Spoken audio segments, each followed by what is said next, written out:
So hey, now at the Oasis guest house with my friend Marcel. And yeah, cleaning the bike. Yeah, had to take the tank off to get into the insides and clean up all the insides. So I'm going to set the valves as well at the same time.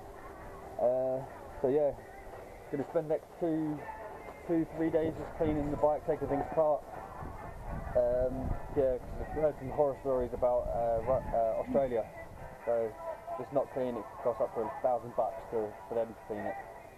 So yeah, they go with the white glove and everything. But yeah, bike's in bits. Next 2-3 days cleaning it. Now it may seem like a bit of a daunting task, but cleaning the bike in such a great place as Oasis guest house, it's just great fun. You've got a load of other overlanders around you giving you a hand or sharing a beer with you, or in this case stealing your camera and making a few videos of themselves. Now another good thing about staying at a place that all other overlanders stay is the wealth of information. I mean, I got my contact from the hostel manager. She put me in contact with this guy and we got the ball rolling on shipping the bike. So after 4 days of cleaning, it's now time to get the bike down to the airport or the cargo shipping yard. So I've hired myself a truck for $25, which is okay in English money. And yeah, we're making our way down there now.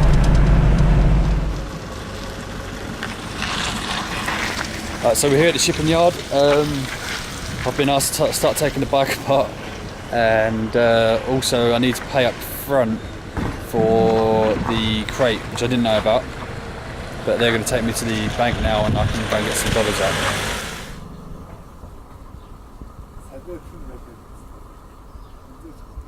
Okay, so here at the shipping yard, been here a few hours.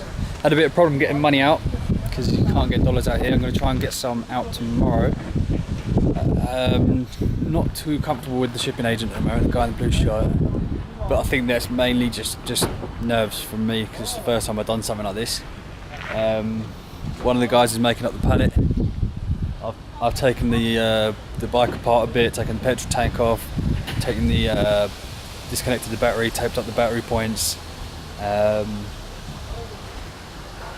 Yeah, so that's where we are at the moment. It's about 2 o'clock.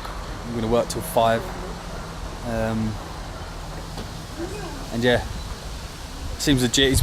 I've paid a little bit of money for the pallet and stuff, and I've got receipts, like official receipts and stuff like that. So at the moment it looks good. He's got the good thing, he knows everything, and he knows he's got an answer for every question, and he just inspires confidence that way. But some things, like the pallet, is really old, it's dirty. I'm not 100% sure that it's good for Australia, but I'm going to keep asking and do a bit of research. And yeah, hopefully it'll be good. Alright, cheers. Another part of the shipping is a lot of paperwork. You have to do so many photocopies and so on. That's what we're doing here. But I also had every bit of paperwork that he had. I asked him to photocopy and give to me, just so I had all the information he had. He had all the information I had. Just a tip. Okay, down to crating. It took a couple of days to get the bike onto the crate and the crate built around it. He initially set a higher price to get the bike crated. I think it was like 200 and something bucks. And I said, like, no, I'll do it myself. I'll go and buy the tools and do it myself. And he said, oh, no, we'll do it for 100 bucks. Like, I think it was 120 in total. But that was worth it for me. He had the tools, he had the timber, and so on and so forth. So don't always take the first figure that you're told.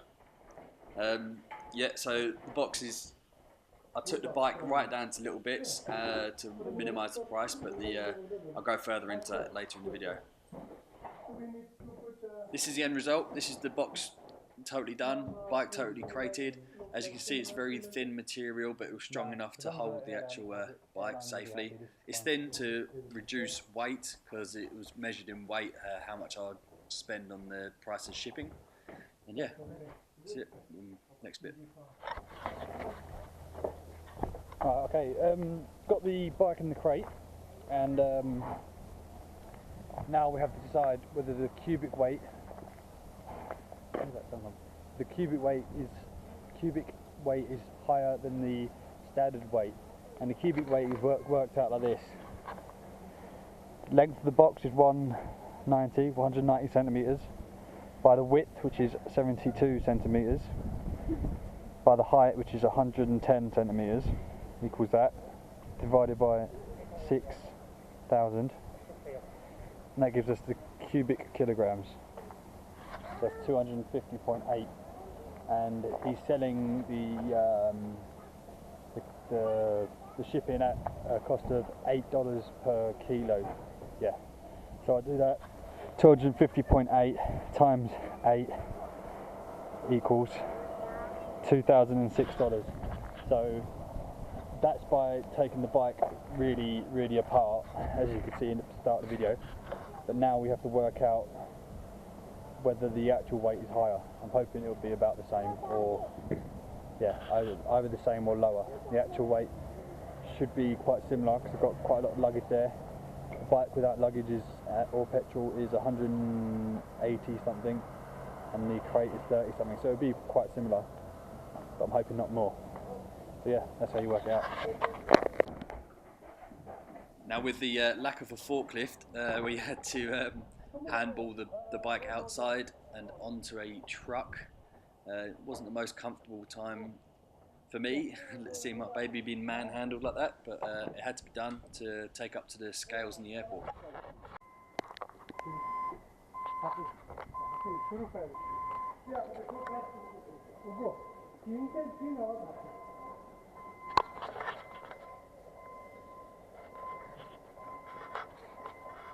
My heart has been in my mouth for the last 15 minutes.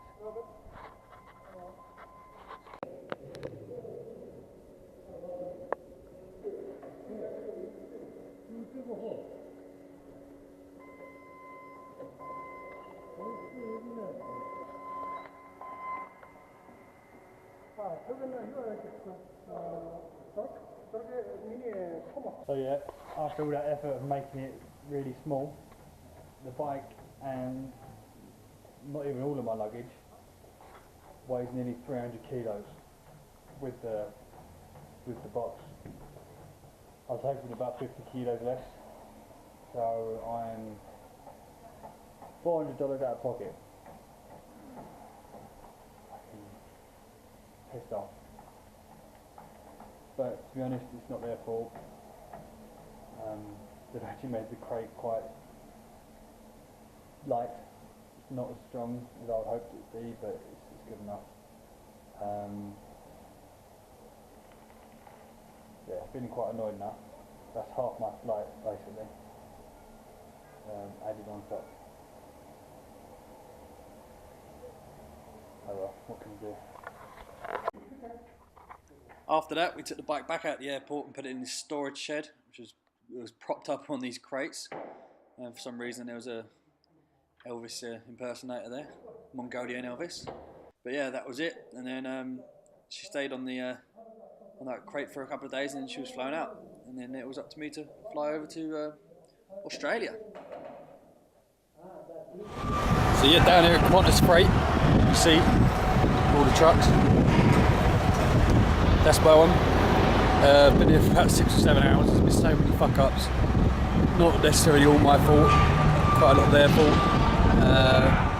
But the lady in the actual Qantas bit, not the customs and the other ones, but the lady in the Qantas bit was really helpful. She saved me like a lot of money on the storage, because they wanted to pay $360 storage. Because the bike's been here since Friday, and they told me it was going to come in on Sunday. So she waived those 2 days storage, which was nice. But yeah, now we're just waiting for the bike to come out. It's taken a while, and we've got less than an hour to get to the next quarantine inspection.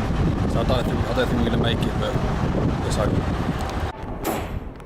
Yeah, we missed the last quarantine inspection, but we got the bike in the truck after about bloody 4 hours of waiting or something like that. I could see the bike, but Qantas was terrible and wouldn't bring it to me, said they couldn't find it. But anyway, Got it to the inspection yard, they took it off and stored it overnight, and it was the next day to get the inspection.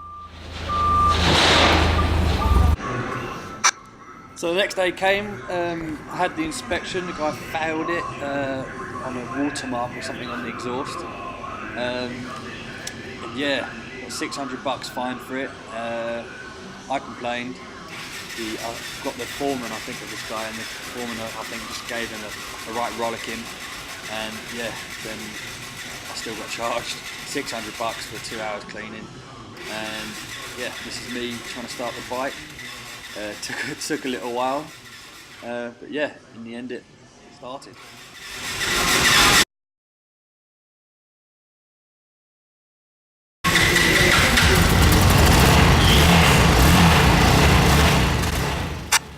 One thing I will say, when shipping to Australia, if your bike's MOT'd and taxed, which it should be, mine was, you would have no problems driving on the New South Wales roads. Just have your car name, you're fine, you're ready to go. No need to go and get a roadworthy ticket. Although I did, and it does help with the police. I stayed in Sydney for 6 months and got pulled over 42 times. So it did help. Alright guys, see you next time.